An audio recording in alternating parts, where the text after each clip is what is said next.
Ladies and gentlemen, welcome to the English Daily Book Summary YouTube channel.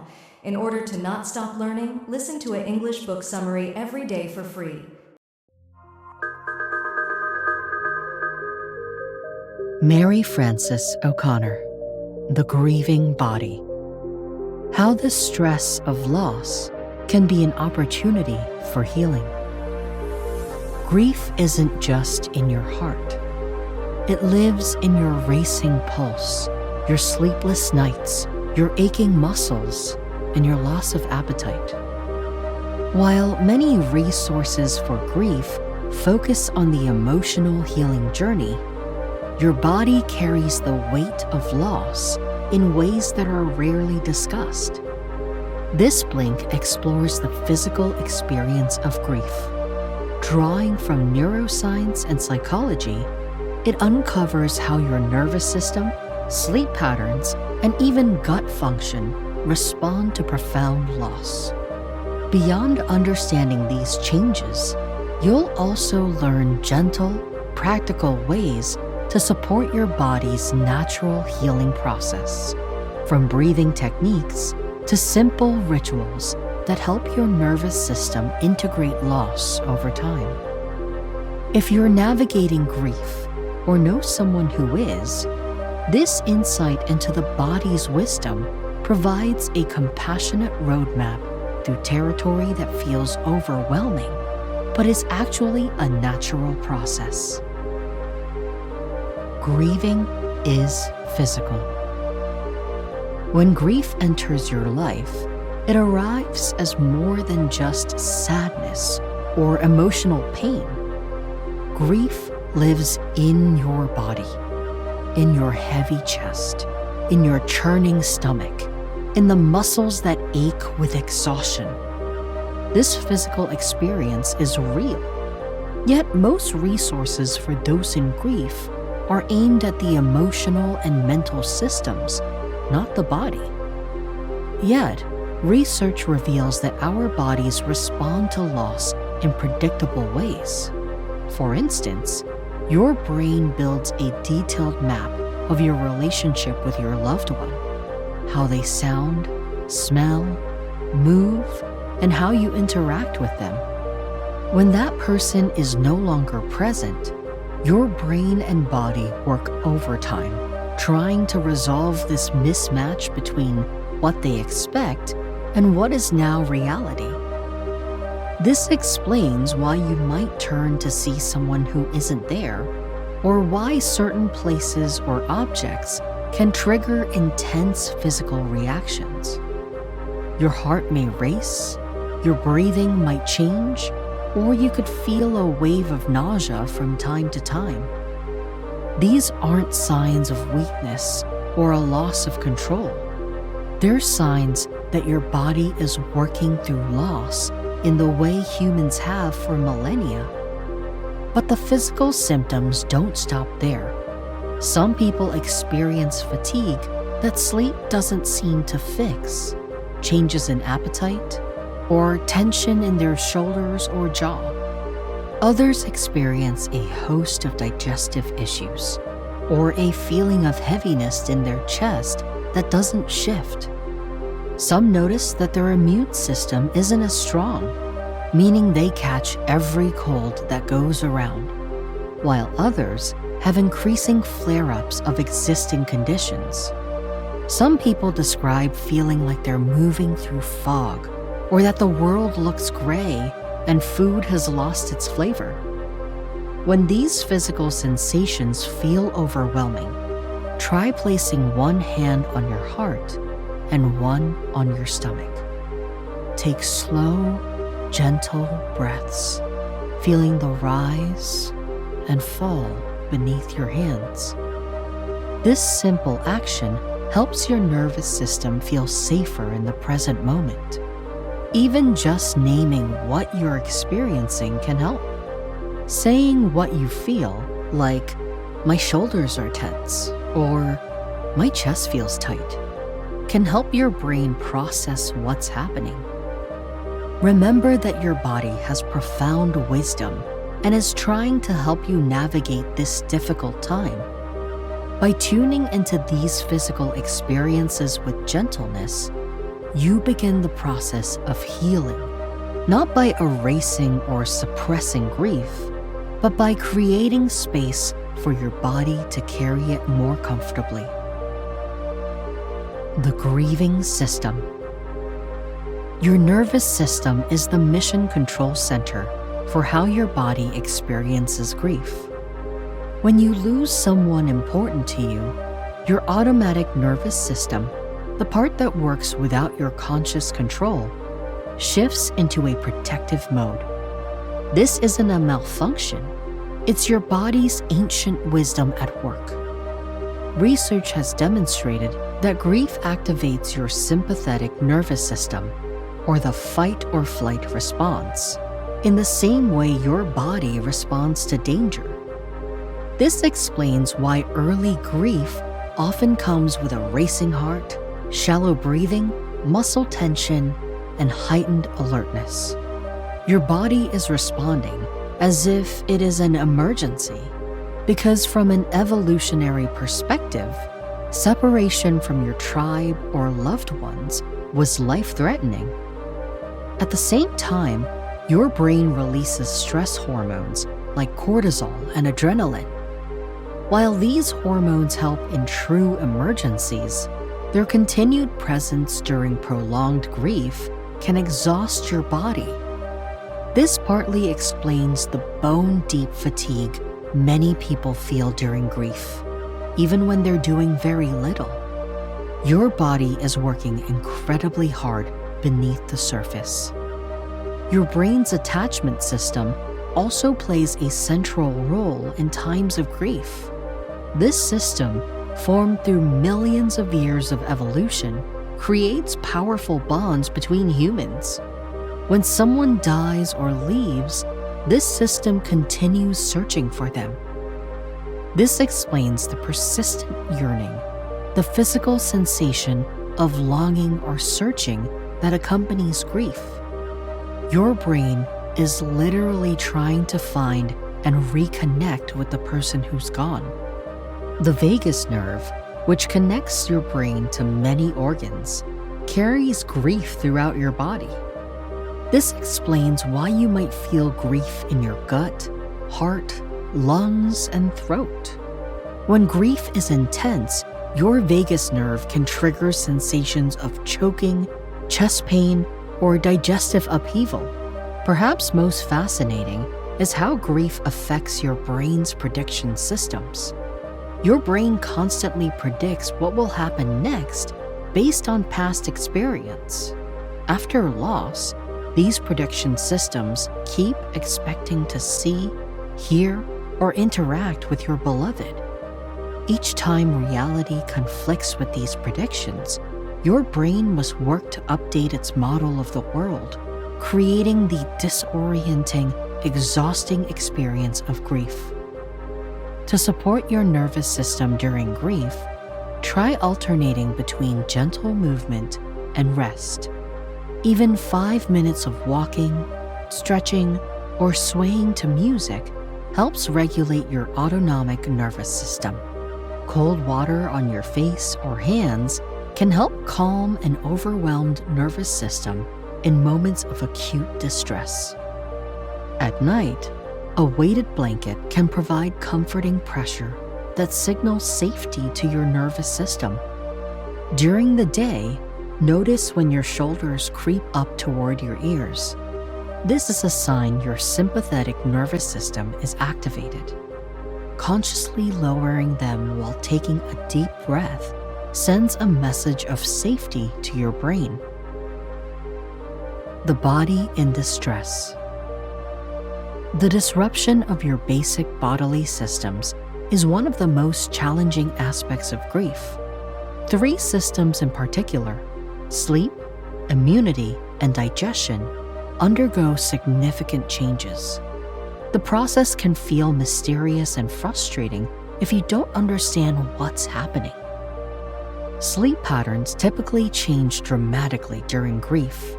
Many people experience insomnia, struggling to fall asleep as their mind processes the loss. Others might sleep excessively but still wake up feeling exhausted. This happens because grief alters your brain's sleep architecture, including the natural progression through different sleep stages that allows for true rest and recovery. Normally, you cycle through light sleep, deep sleep, and REM sleep. Grief tends to reduce the amount of deep and REM sleep you get, even if you're in bed for a full 8 hours. Deep sleep is when your body performs physical restoration, while REM sleep helps process emotional experiences. With less of both, you wake feeling unrefreshed and emotional processing happens more slowly. Your circadian rhythm, or the internal clock that regulates sleep-wake cycles, can also become disrupted. Many grieving people report being wide awake at 3 a.m., precisely when their body should be in its deepest sleep. This happens because stress hormones override your normal circadian signals, keeping you alert when you should be sleeping deeply. Your immune system is closely intertwined with your sleep cycle and stress responses too. Studies show that grieving individuals have reduced natural killer cell activity. These cells help fight viruses and cancer, and increased inflammatory markers throughout the body. Your digestive system often bears the brunt of grief. The gut contains millions of neurons that communicate directly with your brain, earning it the nickname the second brain. Even the gut microbiome, or the trillions of beneficial bacteria that aid digestion, can alter during grief.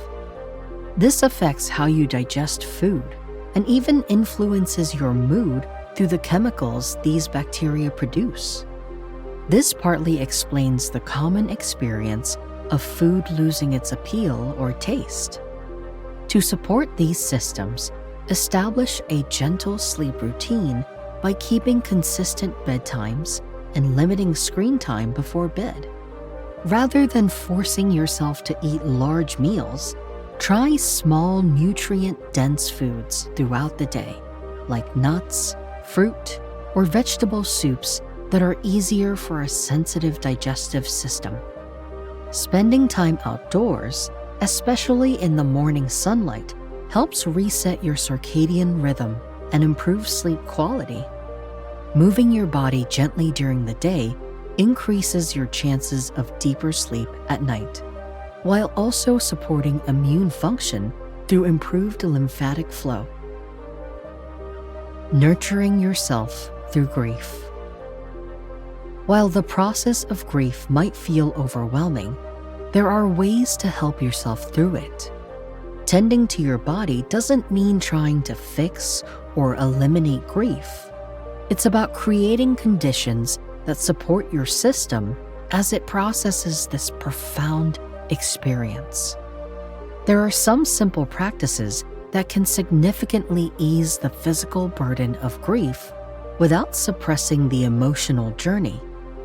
First, your breath offers one of the most accessible pathways to soothe your nervous system. Different from basic deep breathing, specific breathing patterns can activate your parasympathetic nervous system, or your body's normal rest and digest mode. The 4-7-8 breath pattern works particularly well during grief. Inhale for a count of 4. Hold for 7. And exhale slowly for 8.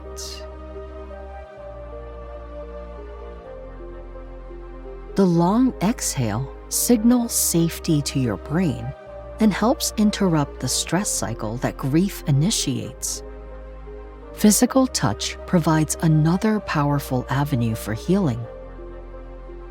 The skin hunger that many feel after losing a physical presence in their lives is real and psychological. Massage therapy, even just self-massaging your hands or feet, stimulates the release of oxytocin, This is a hormone that counteracts the effects of stress hormones in the body. The pressure receptors in your skin respond to weight and warmth, which is why weighted blankets or warm baths can provide deep comfort. Nutrition takes on special importance during this process. Rather than focusing on meal schedules, just consider the nutrient density of what you eat. Foods rich in omega-3 fatty acids, like walnuts, flax seeds, and fatty fish, help reduce the inflammation that grief triggers. Magnesium-rich foods like dark leafy greens, avocados, and dark chocolate support sleep and muscle relaxation. Even if you can only eat small amounts, prioritizing these foods gives your body vital resources. Hydration affects nearly every bodily function, but grieving people often forget to drink enough. Dehydration can worsen fatigue, headaches, and cognitive fog, so keeping water visible throughout your day serves as a gentle reminder. Some people find that warm herbal teas like chamomile or lemon balm offer hydration along with mild calming effects. Nature offers a multi-system support during grief. The combination of natural light, rich sensory experience, and gentle movement creates what researchers call soft fascination, or a state where your attention is engaged but relaxed. Even brief periods outdoors can lower cortisol levels and reframe your perspective. And remember that sound can reach parts of your brain that words can't. Certain music, particularly pieces around 60 beats per minute, synchronizes with heart rate and breath, creating a phenomenon called entrainment. This helps regulate physical systems thrown into disarray by grief. Some also find that nature sounds like rainfall or gentle instrumental music give comfort without demanding emotional energy. Rituals, hope, and healing. Creating personal grief rituals allows your body to actively participate in your healing process. Unlike cultural or religious ceremonies that happen once, personal rituals can be repeated whenever your body signals the need. Physical practices help your nervous system integrate loss over time in a healthy way. Water rituals resonate deeply with many grieving people. The act of immersion in water, be it in the bath, shower, a lake, or the ocean, symbolizes both cleansing and transformation. The sensation of water against skin brings you into the present moment, while the flowing nature of water mirrors how grief can move through you rather than getting stuck. Creating with your hands engages multiple sensory systems and can bypass the cognitive overwhelm that comes with grief. Simple acts like kneading bread, shaping clay, planting seeds, or working with cloth gives your body a way to transform raw materials. This mirrors your internal process of transmuting raw grief into something you can carry. Developing rituals around objects connected to your beloved helps your body adjust to their absence. Wearing their watch, using their coffee mug, or carrying a small object that belonged to them gives your body sensory connection while your brain adapts to the new reality. These aren't signs of unhealthy attachment. They're bridges that help your body make the transition. As your body begins to heal, you'll notice subtle shifts. Sleep may not return to normal all at once, but you might find yourself waking less frequently in the night. Your digestion might remain sensitive, but food may begin to have flavor again. These small changes are significant markers of your nervous system beginning to recalibrate. One meaningful sign of integration is when your body can experience moments of pleasure without immediate guilt. When your body begins to accept brief periods of well-being, from enjoying the warmth of the sun or the taste of a favorite food, it signals that your nervous system is expanding beyond the narrow focus of acute grief. Another sign is the growing capacity to be present with others without exhaustion. Initially, even supportive social contact can overwhelm a grieving nervous system. As healing progresses, your body can gradually tolerate social connection again. This doesn't mean you're a social butterfly, just that the overwhelm subsides. And the biggest sign of healing is when memories of your loved one can live in your body alongside present moment experiences. When feeling torn between the past with your person and the present without them starts to ease. Integration happens when your body learns to hold both the continued bond with your loved one and your ongoing physical life together as whole.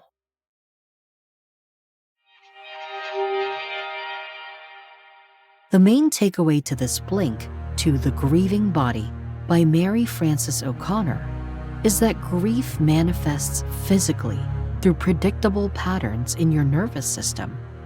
These patterns affect sleep, immunity, and digestion as your brain works to reconcile the absence of someone important.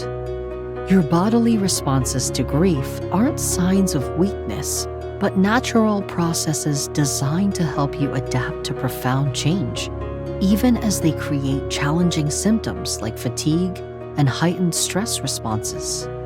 Supporting your body during grief involves gentle practices like breathing techniques, good nutrition, and time in nature, all of which help regulate your nervous system and aid emotional processing.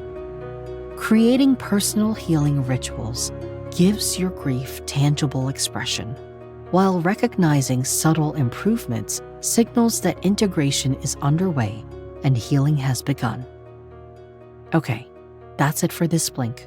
We hope you enjoyed it. If you can, please take the time to leave us a rating. We always appreciate your feedback. See you in the next blink.